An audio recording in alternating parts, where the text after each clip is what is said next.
Vamos à palavra então, Lucas capítulo 14, versículo 25.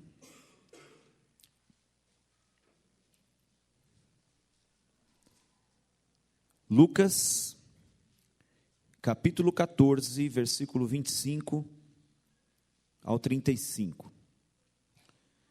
Quem achou, diga amém. Quem não achou, diga, dá só um segundo, pastor, que eu espero você achar.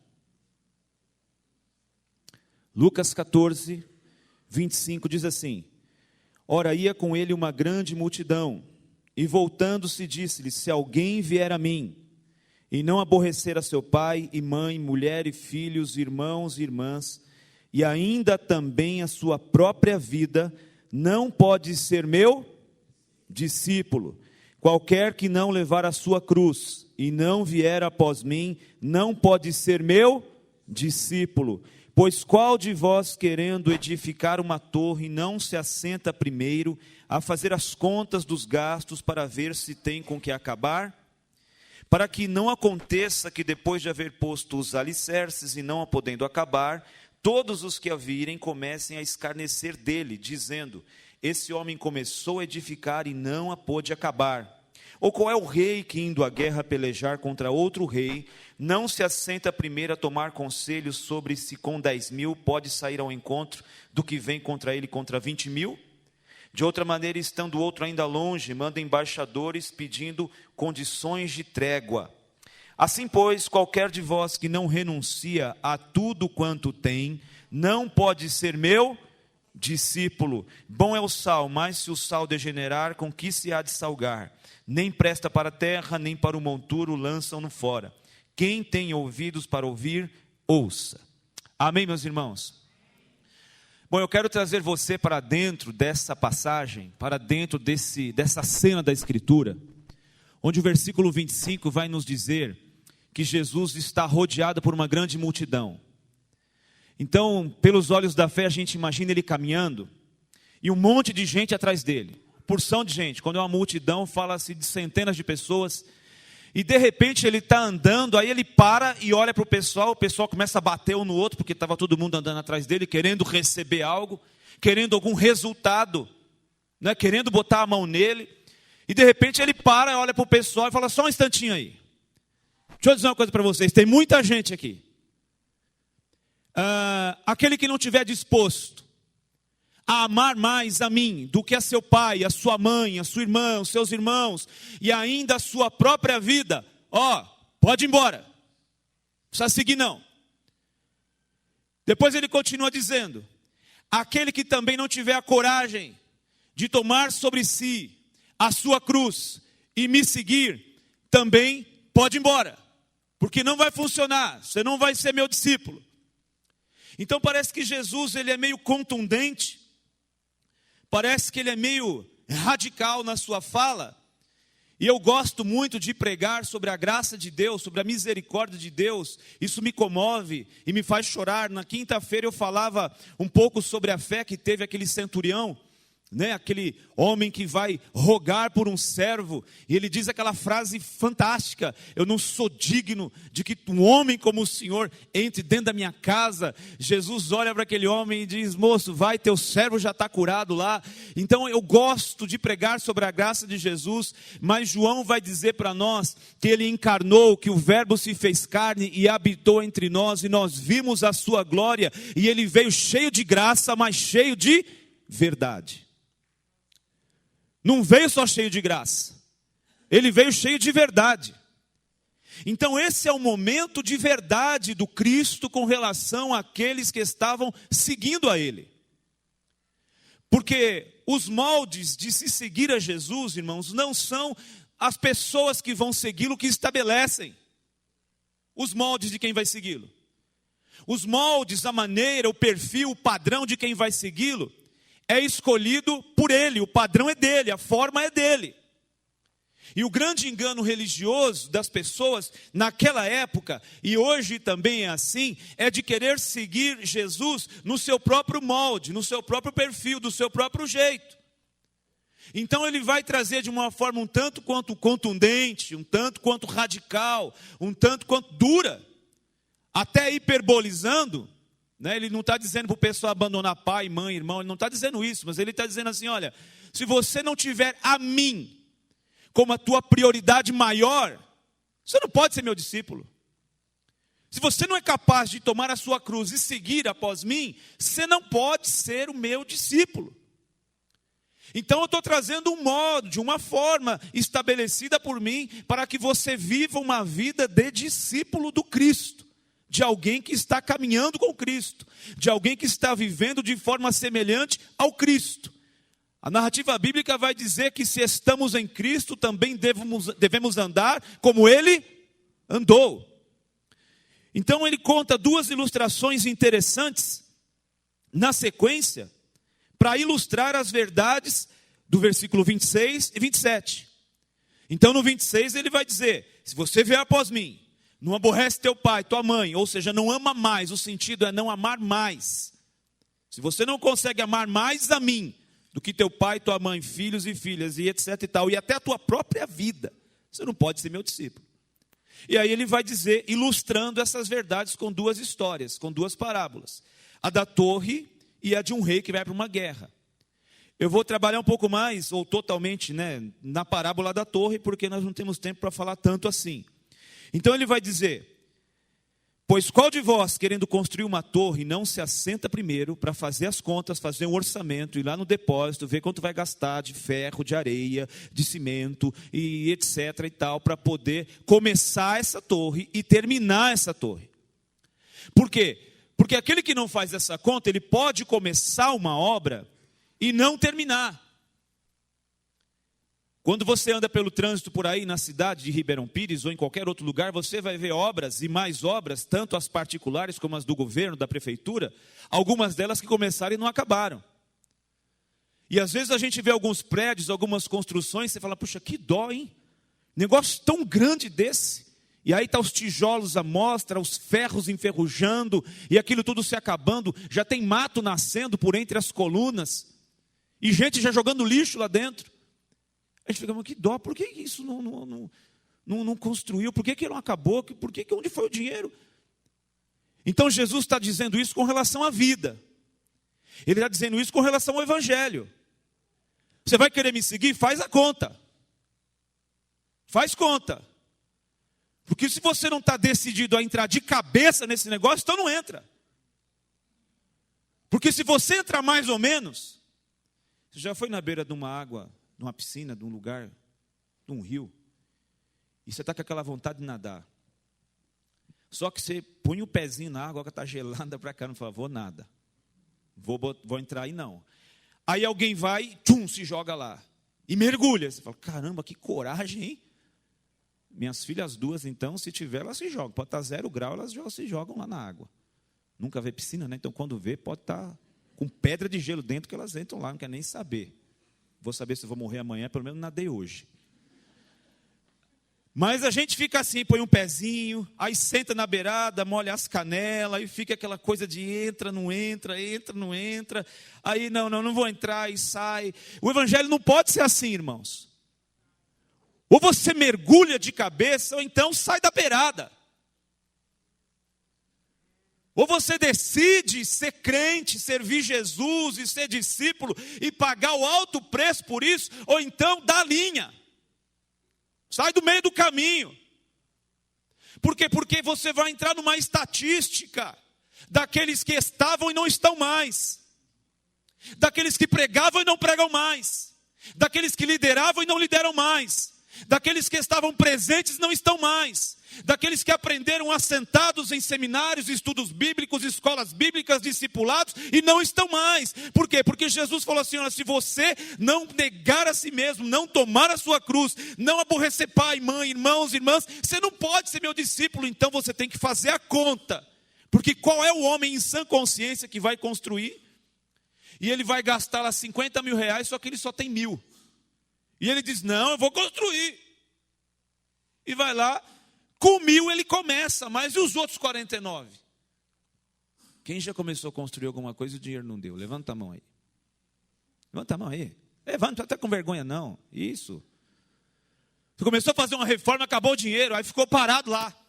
E o pó.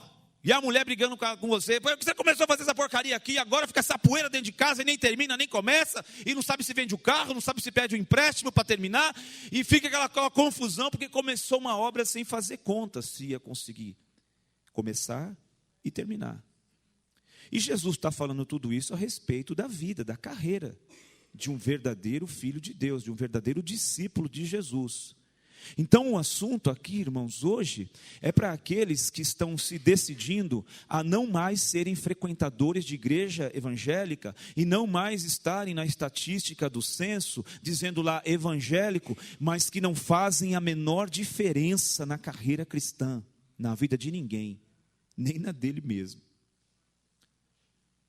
Por isso que ele vai dizer, bom é o sal, mas se ele se degenerar não presta mais para nada, nem para pavimentar as ruas da cidade e pisar em cima. Tem que ser lançado fora. Então parece que Jesus ele vai cheio de contundência, cheio de radicalidade. E o versículo 26 e 27, quando a gente olha para eles, parece que Jesus mostra uma premissa fundamental para uma vida cristã genuína. E essa vida cristã genuína tem como premissa, pelos textos, pelos versículos, a renúncia. Então, sem renúncia, não há vida cristã. Em segundo lugar, o Senhor Jesus é taxativo em dizer que não há possibilidade nenhuma de andar com Ele, nem de se viver um evangelho de verdade, sem que haja renúncia. Não há possibilidade. Fica muito claro também nessa passagem que os moldes dessa renúncia vão muito além do que estamos habituados a ver no meio evangélico, gospel atual que a gente vê no nosso país. Então, John MacArthur, um grande homem de Deus, eu estou lendo uma obra dele chamada Cristianismo Autêntico, são 5 volumes, eu estou lendo só o primeiro, são 400 páginas. Mas eu fico maravilhado com isso, e ele disse algo interessante, o verdadeiro evangelho é um chamado para o autossacrifício, não para a autorrealização. Eu vou repetir isso. O verdadeiro evangelho é um chamado para o auto-sacrifício, não para a auto-realização. Ou seja, Jesus não funciona como um trampolim para nos catapultar para o sucesso. Jesus é aquele que vai nos fazer descer nos patamares de humilhação para que Ele nos exalte do jeito dEle, da forma dEle, no tempo dEle, a respeito do reino dEle. Amém, irmãos? Quando Jesus também fala a respeito da cruz, é algo interessante para a gente entender. Aquele que não leva a sua cruz e vem após mim não pode ser meu discípulo. Naquela época, irmão, se você visse a seguinte cena, se você morasse lá, e você sai na tua casa, e você sai no meio da rua, na calçada, e vê lá, ali adiante, alguém com um pedaço de madeira nas costas, um grupo de soldados atrás, dando risada, escarnecendo, e mais um bando de pessoas acompanhando aquilo, você olhava para aquele cara com a madeira nas costas e dizia, ixi, vai morrer. Vai morrer. Tem jeito não. É irreversível. Se você visse essa cena, de alguém carregando um grande pedaço de madeira nas costas, um grupo de soldados atrás, e mais algumas pessoas, talvez parentes, pessoas conhecidas, curiosos, acompanhando aquilo tudo, os repórteres da Atena ali, filmando, do Marcelo Rezende lá. Ixi, vai morrer, não tem volta. Ele está indo para a morte. Quando Jesus diz isso, Ele está dizendo que a cruz significa morte. Aquele que não vem após mim, não toma sua cruz e me segue, não pode ser meu discípulo. Então eu quero convidar você hoje para um velório coletivo. Quero convidar vocês tudo aí. A gente morrer. Quem está a fim de morrer aí? Porque senão a gente não pode ser discípulo. Então você pode dizer profeticamente para alguém, se for a sogra, você não diz que ela vai pensar que é pessoal. Diz profeticamente, olhando nos olhos do cliente, sem espantá-lo, diz assim, se você morrer vai ficar tudo muito melhor para nós.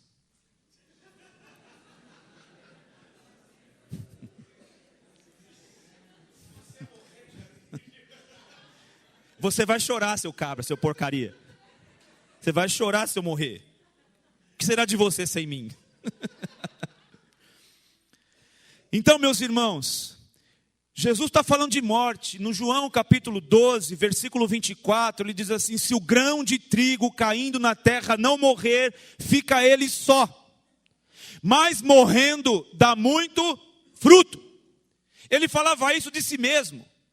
Mas o apóstolo Paulo diz que ele é o primogênito entre muitos irmãos. Ele veio para puxar uma fila de pessoas que se assemelham a ele. Ou seja, gente que também vai morrer. Não de cruz, mas para si mesmo.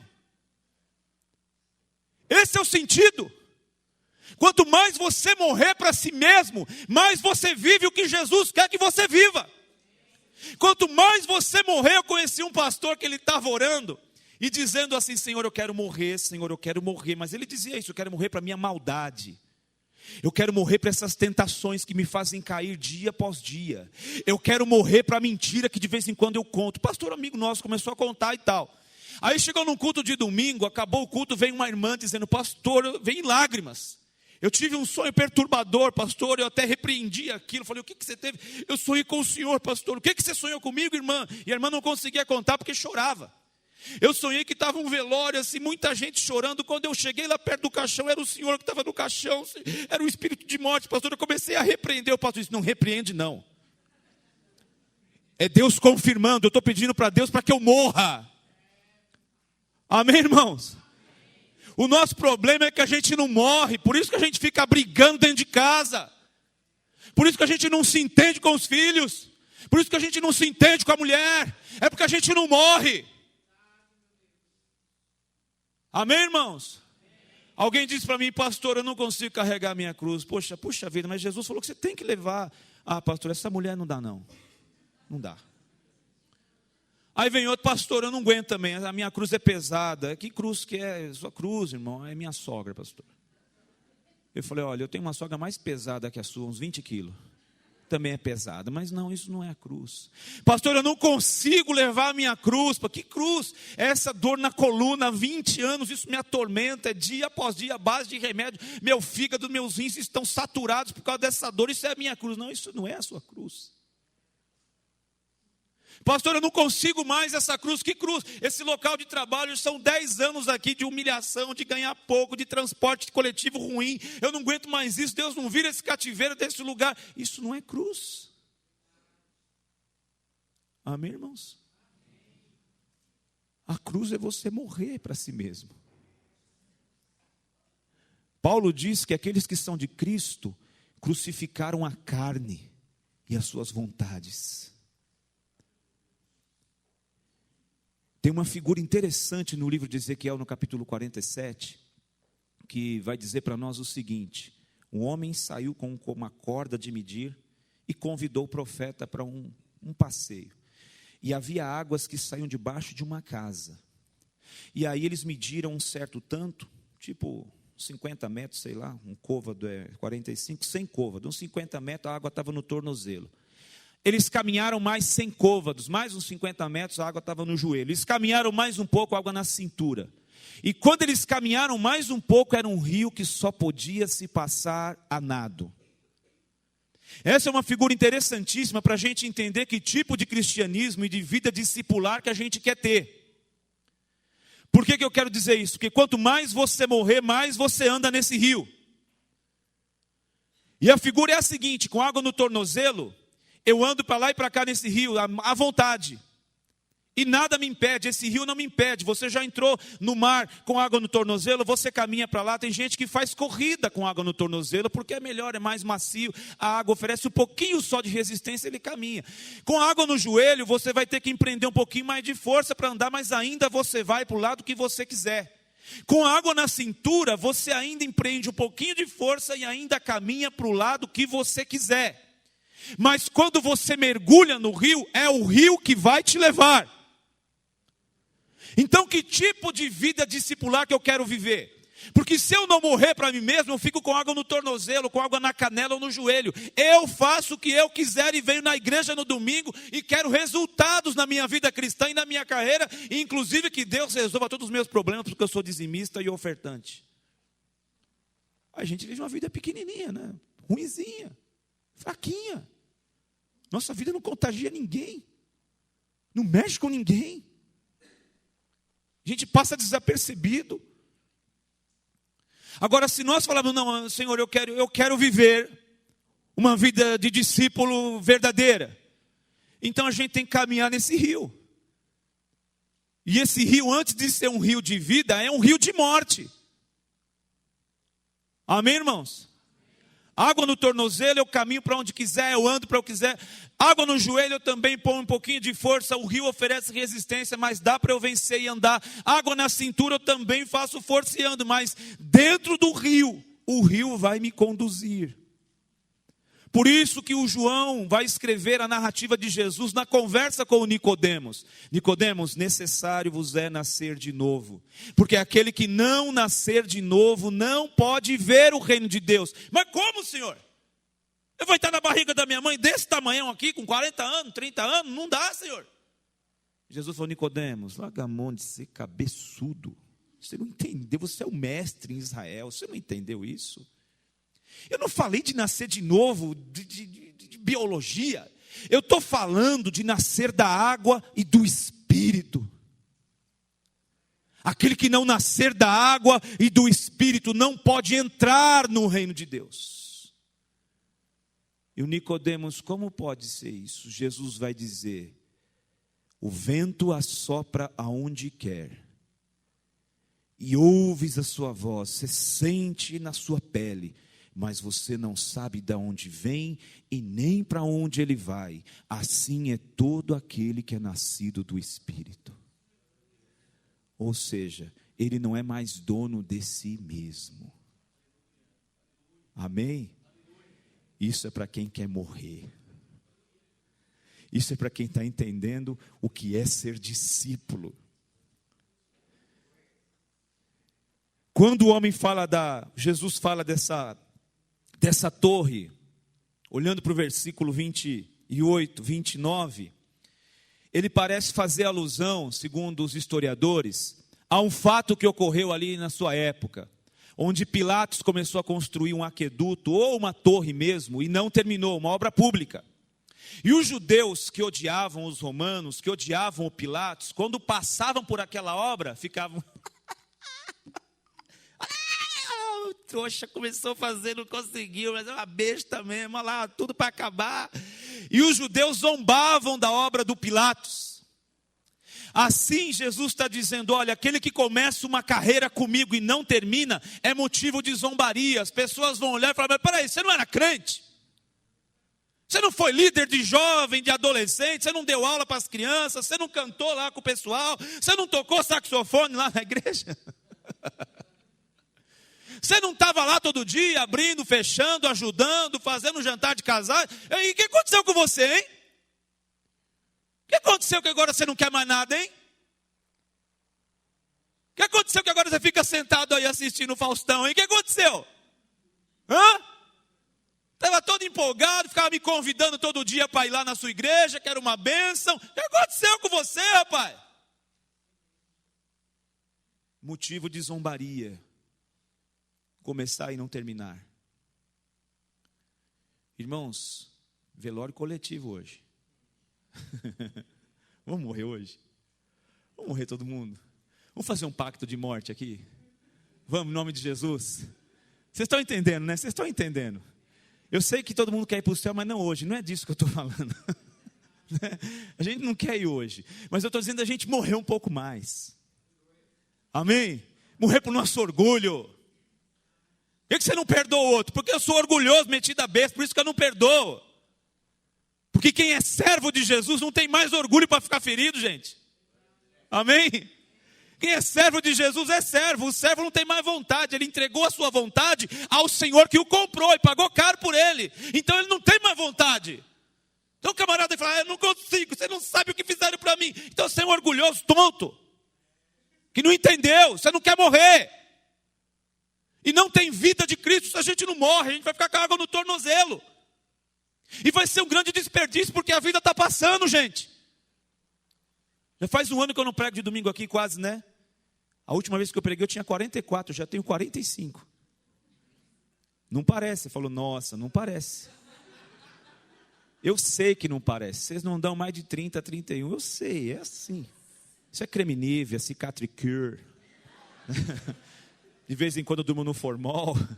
Por isso que eu estou conservadão assim. Mas a vida está passando, irmãos. E tem hora que dá uns pânico na minha alma. Eu falo, meu Deus, você não viveu o teu plano aqui nessa vida, Jesus. Tudo bem, a gente crê na salvação. A salvação é de graça e tudo mais. Mas eu desperdicei uma vida. A gente não vai reencarnar para viver outra. Alguém acredita nisso?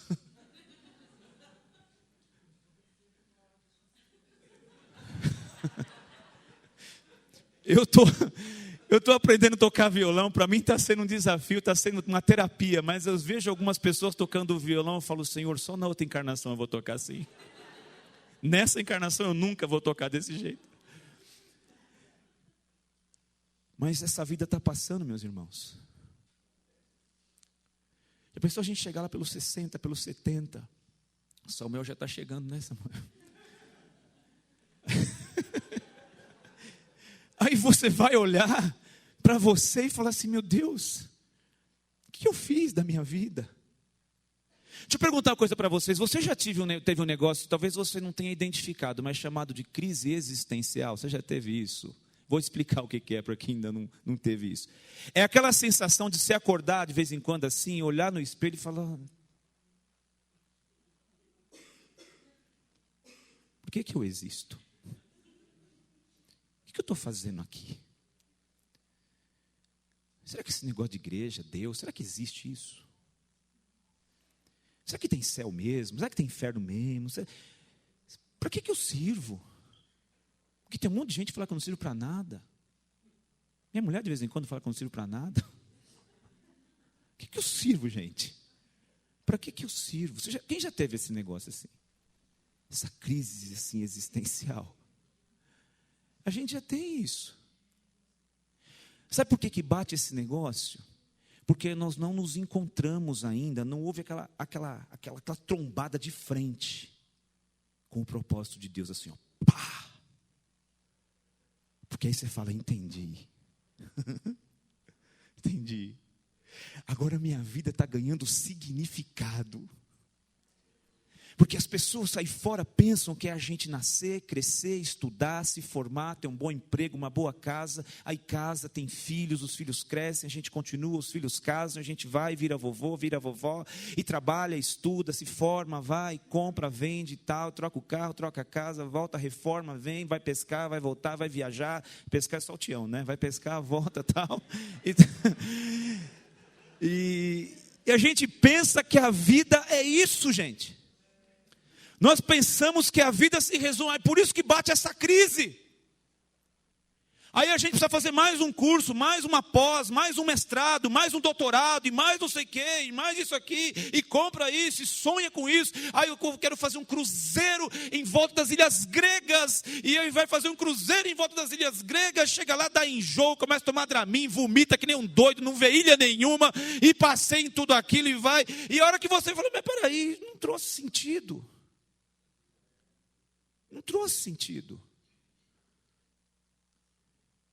Eu comecei a entender o sentido, irmãos, depois de mais de 40 anos, do que eu estou fazendo da minha vida. Começou a ter significado.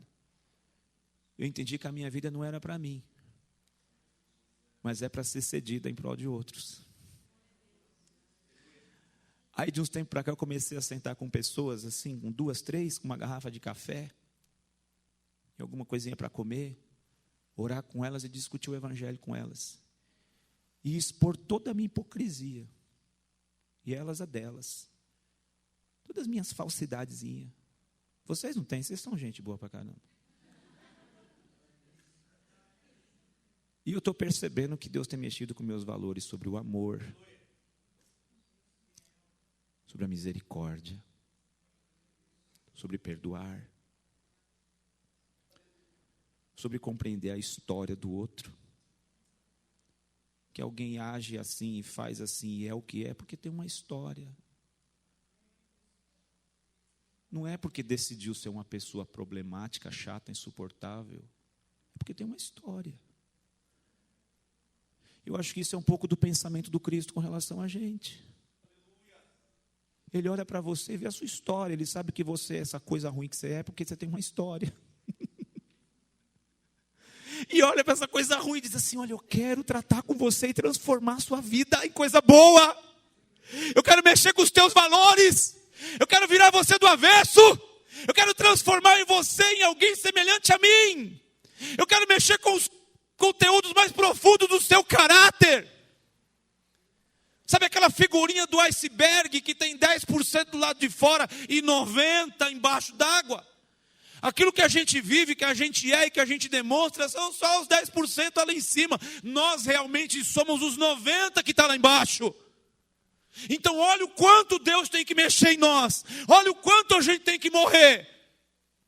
Porque é o que está lá embaixo que nos atrapalha. O que está lá embaixo é que nos derruba. O que está lá embaixo é que nos faz pecar. O que está lá embaixo, irmãos, é que nos faz hipócritas, falsos, enganosos, mentirosos. Faz de conta que está casado. Faz de conta que é feliz. Posta no Facebook se sentindo feliz com fulano e ciclano. Tá porcaria nenhuma.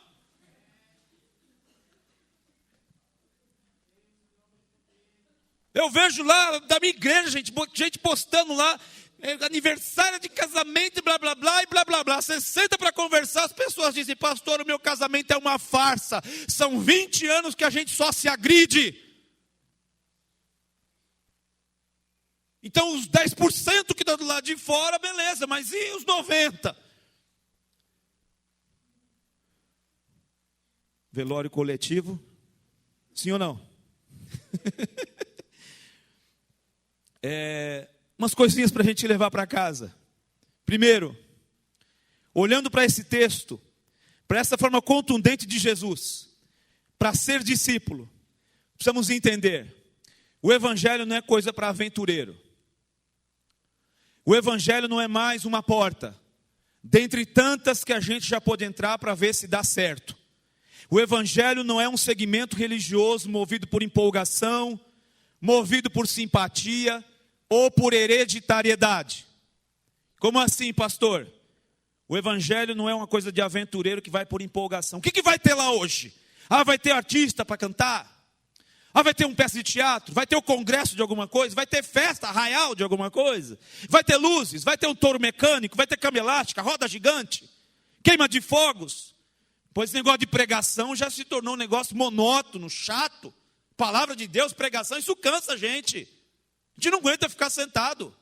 Gente, domingo, o gadareno me possuiu no meio da pregação. Uma legião assim. Porque começou a andar gente na igreja para beber água. E outro que sobe, outro que desce, o desce da galeria. Chegou uma hora, eu parei a pregar e falei: vocês vão ficar andando até que hora aqui? Vocês não querem ouvir a pregação? Fica na sua casa. Porque assim você não atrapalha quem quer ouvir. Nem sei mais o que eu falei. O pessoal: nossa, pastor, estava bravo e não deu nem para editar. Já vai para a internet assim mesmo. Eu falei: deixa aí. Eu falei: gente, pelo amor de Deus. Eu falei: se o pessoal beber água assim na casa deles, por isso que está secando o Cantareira. O pessoal entra na igreja e vai beber água. Teve um dia que foram 350 copos descartáveis.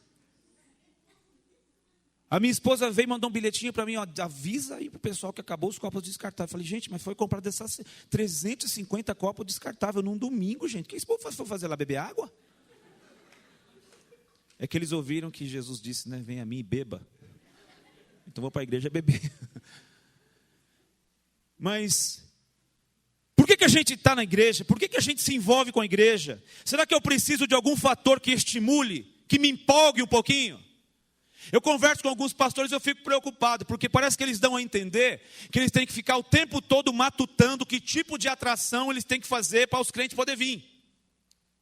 Viu, Antônio Carlos? Teve um que falou para mim assim: nós estamos numa campanha maravilhosa, poderosa, está vindo um monte de gente. De quinta-feira está vindo uns 50. Eu falei: nossa, 50? Puxa vida, sobrenatural isso. Então, mas já está chegando no fim, então eu já tenho que pensar na próxima, porque se dá um intervalo de 1, 2 quinta-feira, aí vem 10. Eu falei, eu não consigo fazer isso, não. Eu falei isso para a minha igreja, eu falei, vocês querem que eu faça isso com vocês? Eu arrumo uma frase poderosa assim, ó, aliada a um versículo bíblico, coloco uma faixa lá na frente e digo, 7 semanas. Mas se eu for um pouco mais sagaz, eu coloco 21, porque eu já amarro o pessoal 21. Eles não podem faltar 21 vezes, perder uma já era bênção. Então eu garanto a frequência do pessoal com 7 ou com 21, e eles vão cumprir essas novenas do inferno, do paganismo, para receber alguma coisa. Então, o evangelho não é um movimento que vai por empolgação. O evangelho nos coloca numa missão, gente. O evangelho nos coloca num trilho que vai dar na eternidade, gente. O evangelho não é uma brincadeira que a gente vem para ver o que vai acontecer. Ah, não gostei muito desse pastor, não. Você não está aqui para gostar, você está aqui para ouvir a palavra de Deus, aprender da palavra de Deus. O Davi nos dá uma lição no Antigo Testamento e nem sabia tudo isso que a gente sabe hoje. Ele diz assim, uma coisa pedi ao Senhor e a buscarei, que eu possa habitar na casa do Senhor todos os dias do Senhor, todos os dias da minha vida, para contemplar a sua formosura e aprender no seu santuário. Eu não preciso de um fator de estímulo. Sabe, a gente tem que aprontar tudo, tem que arrumar iluminação, tem que fazer um negócio diferente, tem que arrumar recursos pirotécnicos, colocar alguma coisa para o pessoal poder falar, não, agora vamos para a igreja porque agora tem um plus. Plus.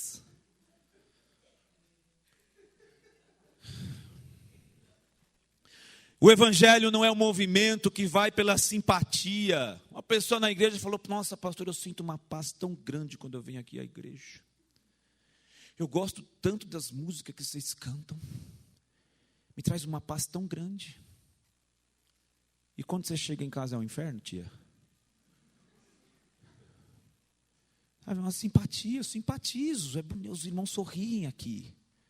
Eles sorriem, a metade é tudo falso. Ou mais da metade. Mas sorri, daqui a gente sorri. Quem está feliz com Jesus? Amém! Não aguento essas coisas mais.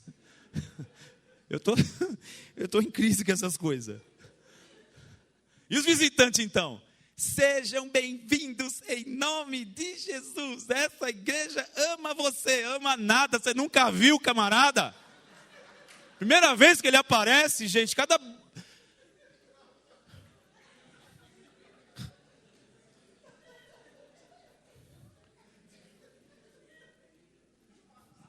tomar uma água enquanto vocês dão risada aí.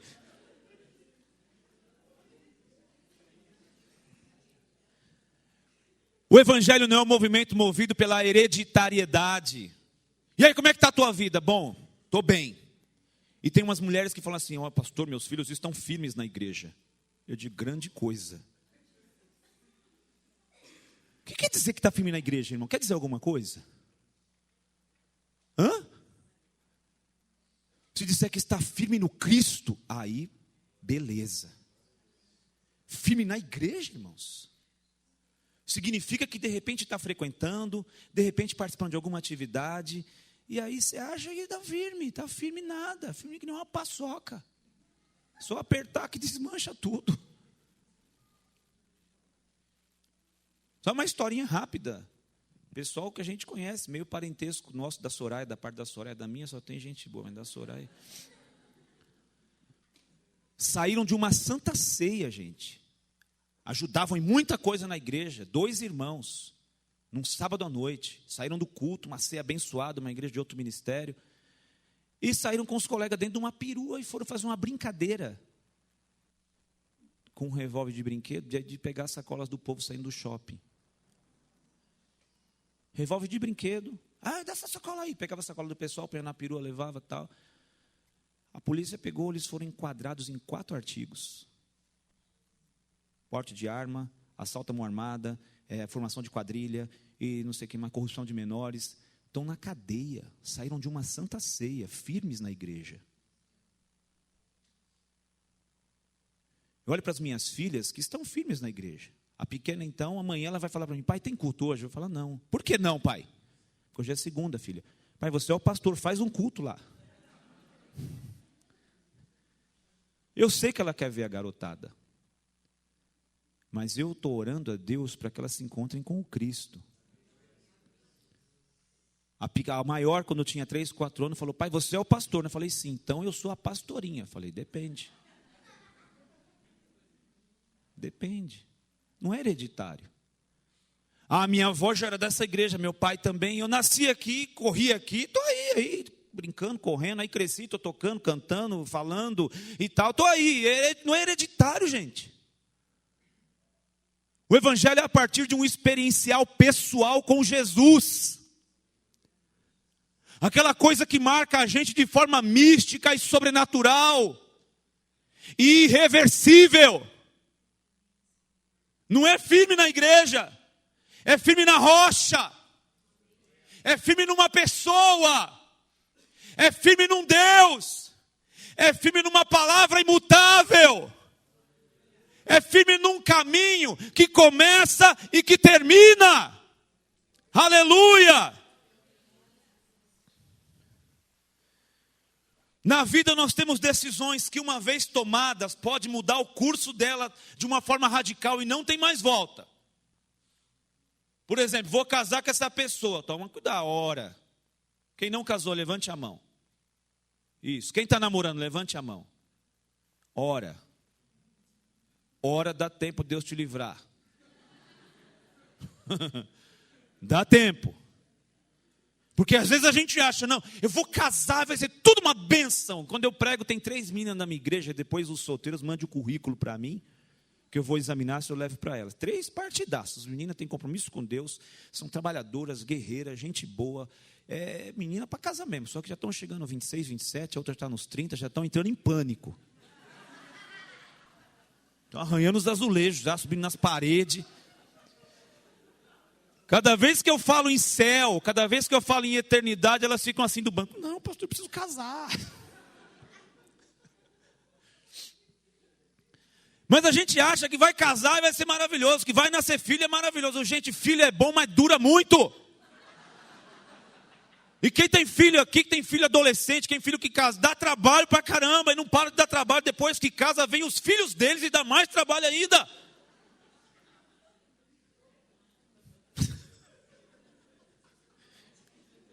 Então tem decisões que a gente toma que são às vezes irreversíveis e mudam o curso. Olha, eu arrumei um emprego excelente, vou ter que mudar de cidade ou de estado. Cuidado, é uma decisão difícil. Tem outra decisão, como por exemplo, eu vou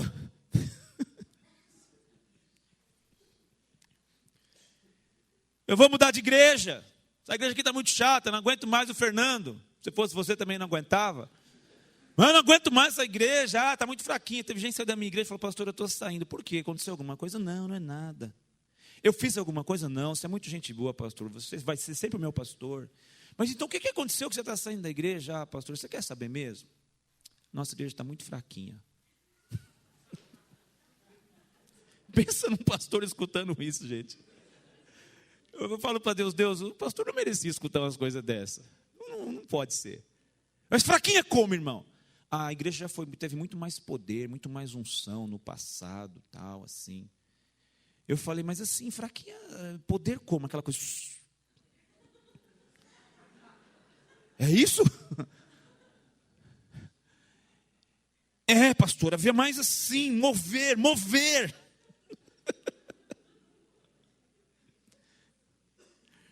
Aí eu falei: querido, a igreja está fraquinha, eu concordo com você. Mas quando ela era fortinha, cheia de poder, eu posso te dar uma relação, porque eu estou aqui há 20 anos, assim como você. Batizamos no mesmo dia, inclusive. E se eu disser aqui uma relação de uns 20 nomes que tinham tanto poder, nenhum deles está nem no evangelho mais. Dá para citar uns 20. Desses 20, Fernando conviveu com pelo menos a metade deles. Gente, quando pegava o microfone, eu lá do banco falava assim: o dia que eu for gente grande, eu vou ser assim. Meu Deus, eu acho que eu tenho algum problema, porque eu não consigo sentir essas coisas, e ver essas coisas, e perceber essas coisas. Eu acho que eu sou um crente muito ruim, miserável. O que está errado comigo? Eu acho que tenho lepra na alma.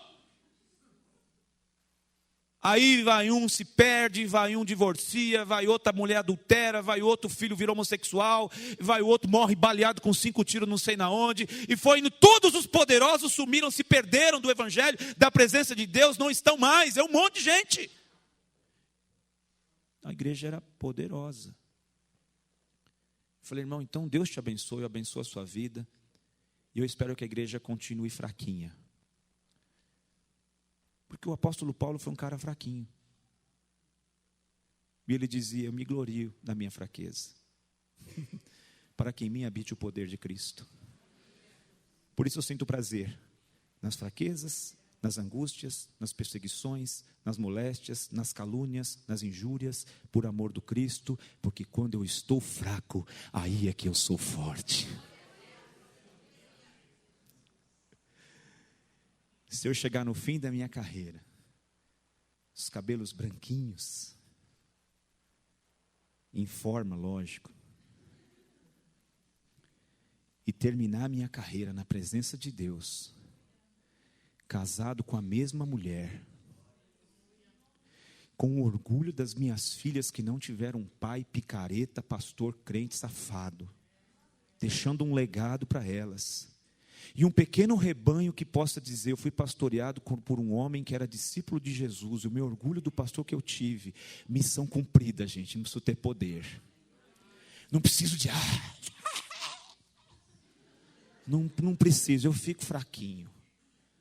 Eu continuo fazendo vocês dar risada, pelo menos se Deus não falar, você liberou serotonina.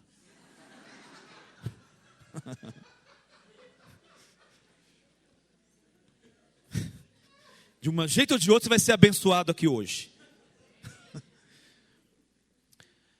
O evangelho precisa ser, irmãos, uma decisão de entrar de cabeça, ciente de que não tem mais volta. Com uma convicção total de que agora em diante 100% da vida pertence ao Cristo, ou então não entra. Vai na macumba. Tem resultado, vai no Dr. Fritz operar sua coluna. Você vai sair inteirão, gente.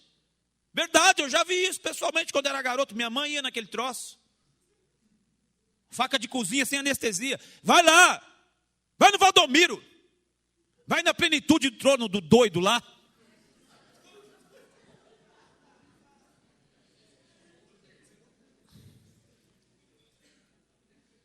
Mas se você quiser seguir Jesus, velório coletivo.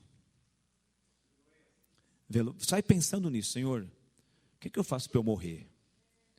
Ontem eu preguei para casais numa igreja, de um outro ministério de manhã. Aí na hora da gente almoçar, foi de manhã e depois teve almoço. Estava na fila do almoço, aí um rapaz com a esposa, ele olhou para mim e falou, pastor, eu devia ter vindo com um revólver hoje. Eu falei, por quê? Ou eu matava o senhor ou eu me matava. Está tudo de ponta cabeça da minha vida, pastor. Por que o senhor veio aqui denunciar todas essas coisas? Foi só para nós isso. Eu falei, graças a Deus, irmão. Ainda bem que você percebeu isso. E a esposa disse, é verdade, pastor. O senhor falou tudo, pastor. Eu adorei essa ministração.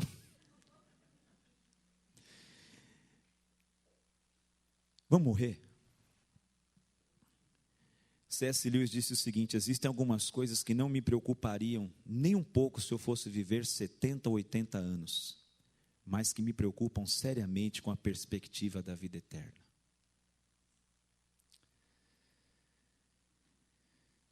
Terceiro lugar, o que nada custa, também não tem valor.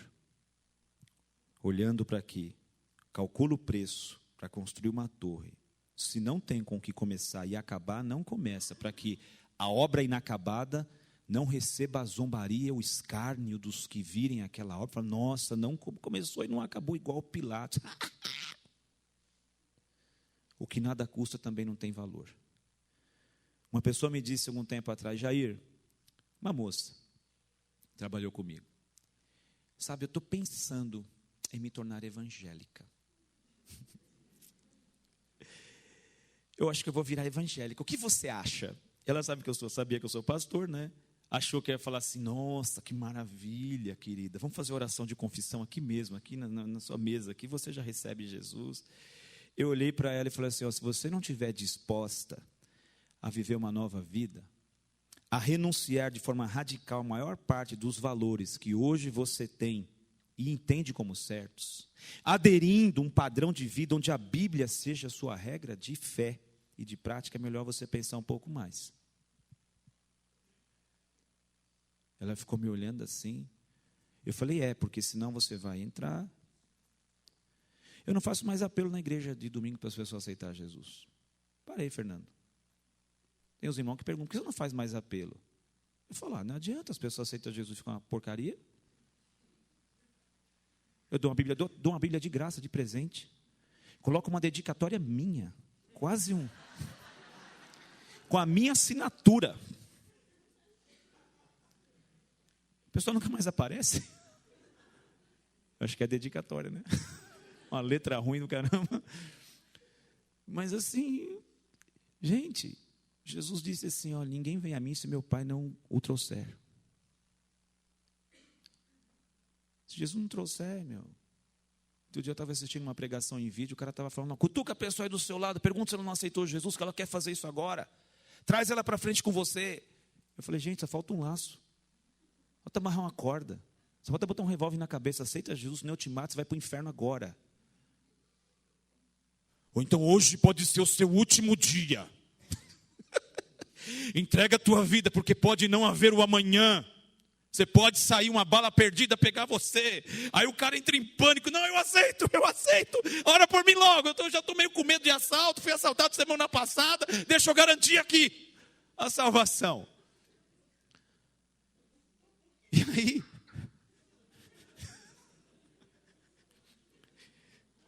Não há convicção. Não há evangelho. Não há convencimento por parte do Espírito Santo. Ei, você já foi tratado pelo Espírito Santo? Ei, você já nasceu de novo? E esse novo nascimento está te convencendo hoje a entrar no nosso velório coletivo que vai ficar para a história. Amanhã William Bonner vai noticiar no Jornal Nacional. Algo inusitado aconteceu numa igreja evangélica em Ribeirão Pires. Mais de 150 pessoas fizeram um velório coletivo e morreram para si mesmas. E resolveram viver para o Cristo. E resolveram entregar o seu coração a Ele. E resolveram devotar a sua vontade à vontade dEle. E resolveram falar, Senhor, eu não quero caminhar com água no tornozelo, e nem no joelho, e nem na cintura. Eu quero mergulhar no Teu rio e deixar que o Teu Espírito leve a minha vida, porque eu tenho uma missão como crente, como cristão. Porque eu quero deixar de ser um espectador de cultos aos domingos para ser alguém que cumpre a missão do Cristo, do Evangelho, porque Deus me chamou para isso.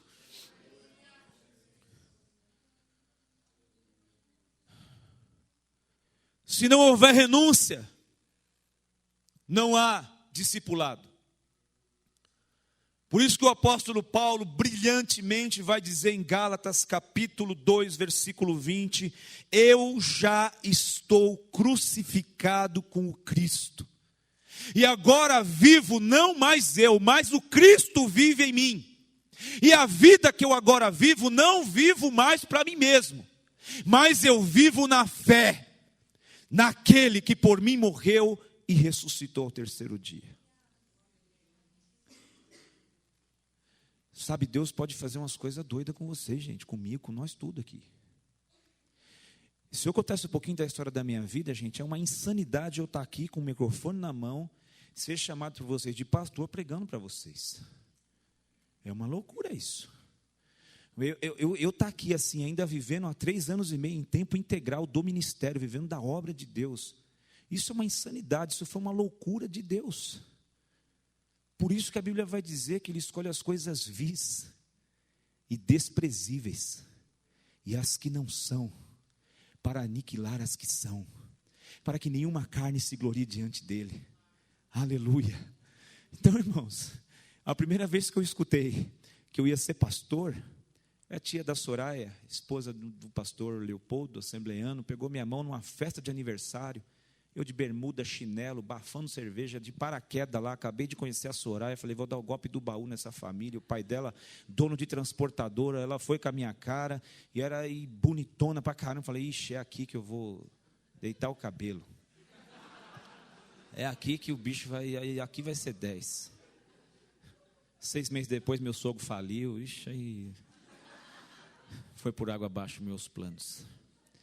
Mas eu ali cantaram parabéns para um dos 25 cunhados lá que a gente tem, que ela tem um monte de irmã, e cantaram parabéns. Aí eu com o bolo na mão, vem a baixinha desse tamanho, com 1,20 m assim. Nelson Ned maior que ela. Desse tamanho. Assim, moço, me dá sua mão aqui. Eu dei a mão. Falei, o que ela quer com a minha mão? Essa velha quer com a minha mão. Deus está colocando vara e cajado nas suas mãos, moço. Receba. Aí eu fechei a mão. Beleza.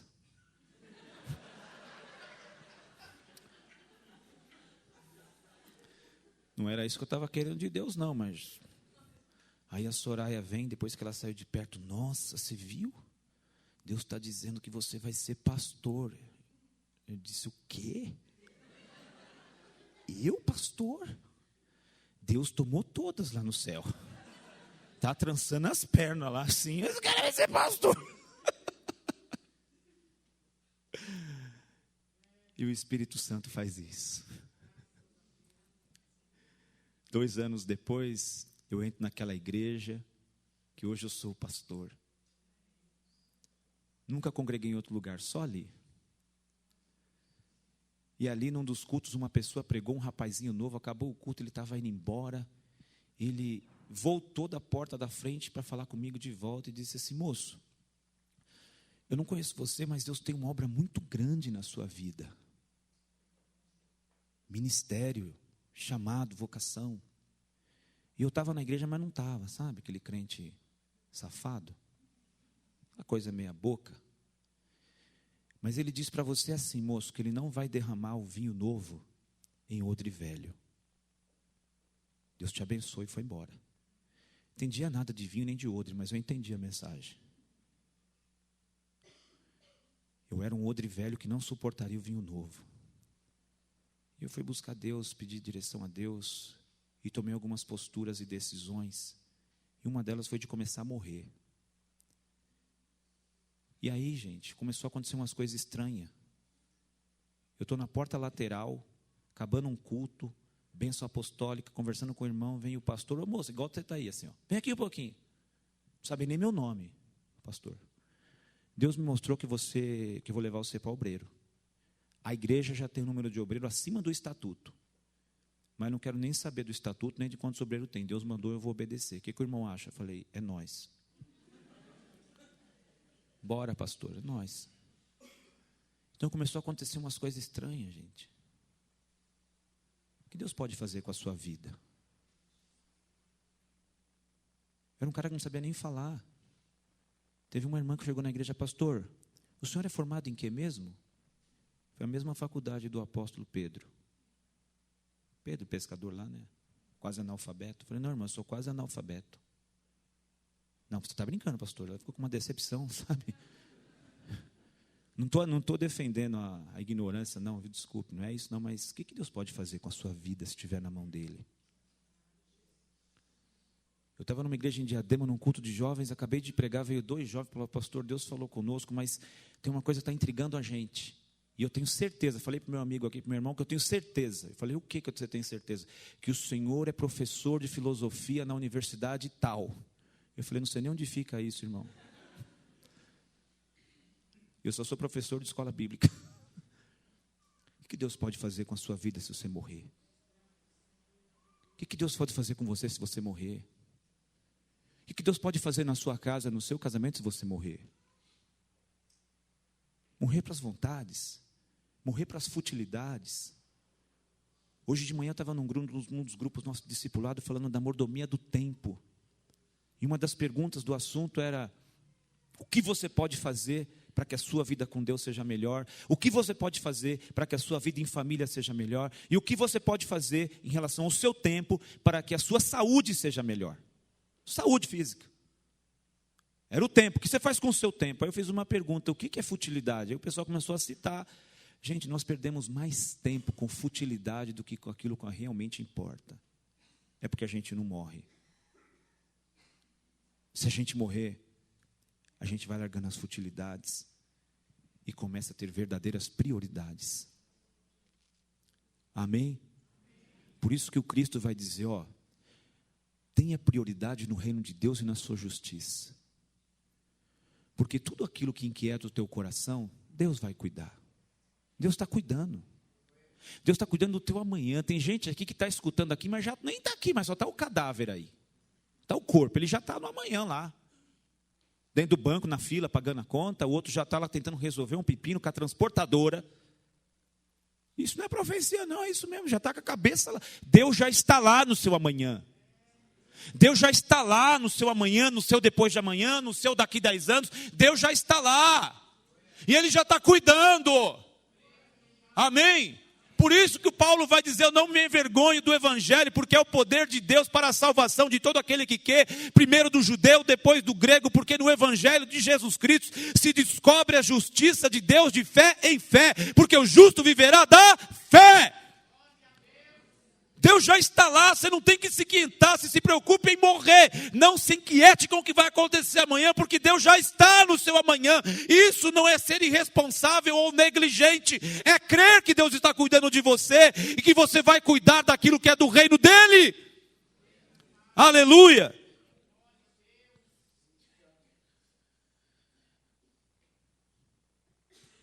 John Stott vai dizer o seguinte sobre a torre: uma vida inacabada é um espetáculo mais trágico do que um alicerce de cimento abandonado, exposto a céu aberto. Uma vida cristã inacabada é um espetáculo mais trágico do que um alicerce de cimento abandonado, exposto a céu aberto.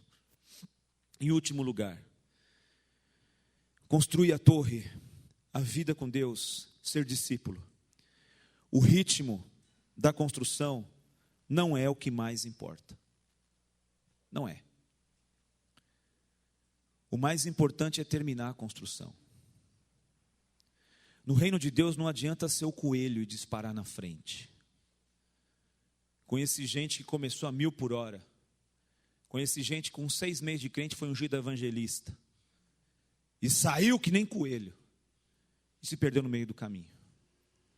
Então no reino de Deus não adianta ser um Saul que começa profetizando e depois tem um final catastrófico.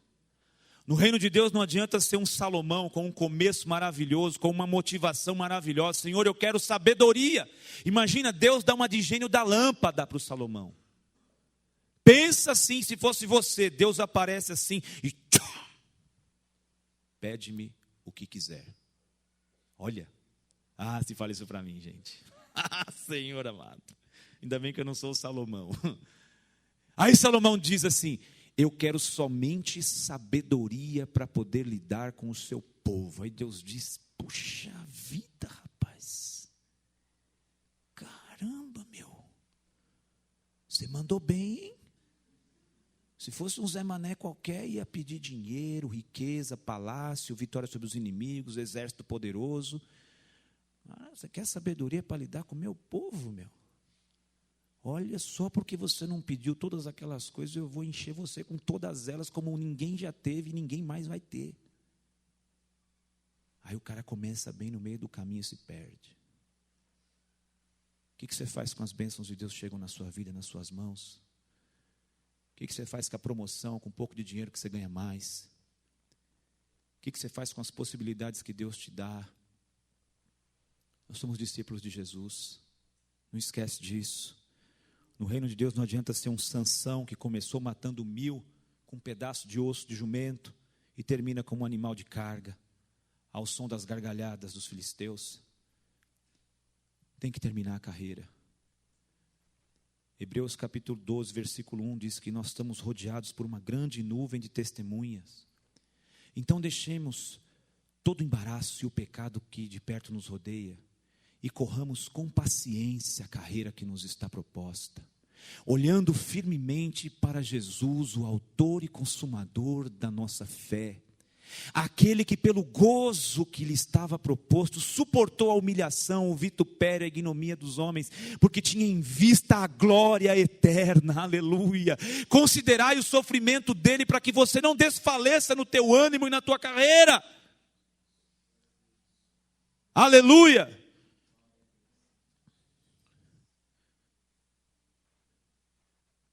O C.S. Lewis vai dizer assim, para finalizar: a vida cristã é diferente, muito mais difícil e muito mais simples. Cristo diz: dê-me tudo. Eu não quero um certo tanto do seu tempo, certo tanto do seu dinheiro, certo tanto do seu trabalho. Eu quero você. Eu não vim para atormentar o seu ego natural, mas vim para matá-lo. Meias medidas não trazem nenhum bem. Eu não quero podar um galho aqui e outro ali, mas quero derrubar a árvore inteira. Entregue todo o seu ego natural, todos os seus desejos, até aquele que você julga inocente, bem como aqueles que você julga iníquos. Eu quero todo o seu ser. E então eu lhe darei um novo eu. Na verdade, eu lhe darei o meu próprio eu. A minha vontade se tornará a sua vontade. Os meus pensamentos serão os seus pensamentos. E a minha vida será a sua vida. Amém? E eu finalizo com Charles Haddon Spurgeon, sobre a parábola do construtor. Ele vai dizer, em primeiro lugar, a vida e o evangelho custam caro, muito caro. Em segundo lugar, ele diz, a sabedoria sugere que antes de entrarmos nele, devemos avaliar quanto custa. E em terceiro lugar, não importa o quanto isso vai nos custar, mesmo que nos custe a vida, vai valer a pena pagar o preço. Deus te abençoe, aplauda ao Senhor Jesus.